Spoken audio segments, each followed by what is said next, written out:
Pentru salvă, arm! Foc!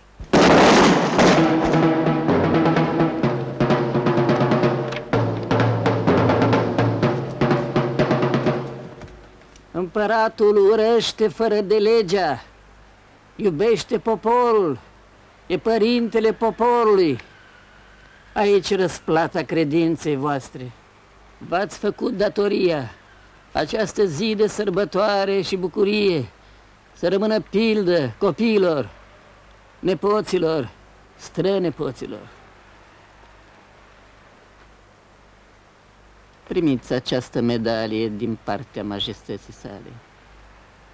Eu l-am prins pe Crișan. Pe mine o să mă belească satul. Și uite răsplata aia pișpecul. Nu atât aurul îi dă valoarea, ci grația imperială. Să păstoriți mulți ani, ținând în mână sufletele țăranilor, copii capabili de minuni și de crime. Am scăpat de iobăgie, băi, frate meu. Am scăpat de iobăgie. Tare vrași dracului din gură. Veniți mai aproape să vă luați răsplata. Apropiați-vă.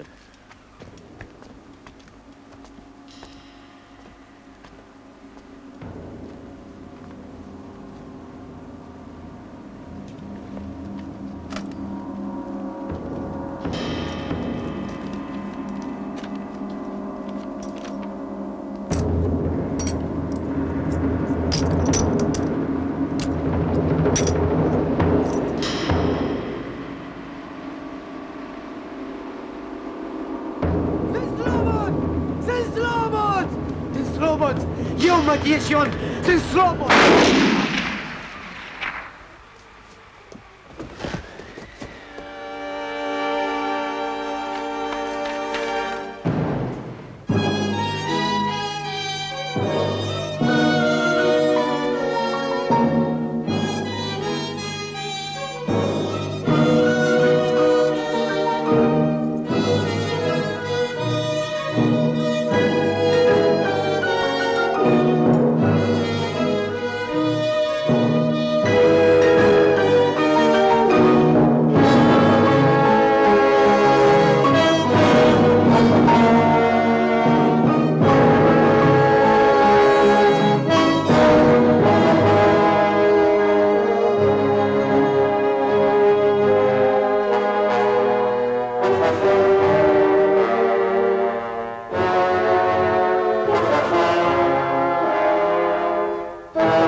Sentința în procesul intentat împotriva lui Horea, numit altfel și Ursul Necula, acuzat că a instigat turburările, s-a așezat în fruntea poporului răsculat, pe care singur l-a adunat și a pus conducători mai mici în grad. El a dat, fie personal, fie prin oamenii săi, ordine ca din fiecare casă iobăgească să vină un om înarmat și astfel, cu puteri unite, să stârpească pe toți nobilii, să le prade averile, să le prefacă în ruine toate clădirile, să-i gonească din Principatul Transilvaniei, pe care numitul Horia îl consideră de fapt aparținând românilor. Cum și este. Iertați-mă, rog-vă, pe mine slujbașul, care nu-mi fac decât slujba, și mă jur că eu nu am nimic împotriva dumneavoastră. Din pământ ai fost făcut și în pământ te vei întoarce. Taci, părinte. Lasă-ne să murim în pace. Îți proști, Ioane, îți proști. De ce zici că Cetatea Belgradului. proști bagi? Belgradul Vodă Mihai.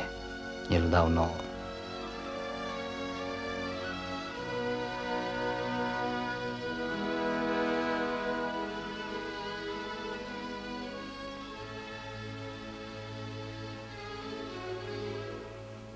Așa.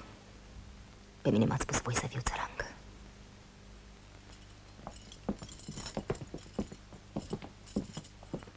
Du-te cu bine, Ioane.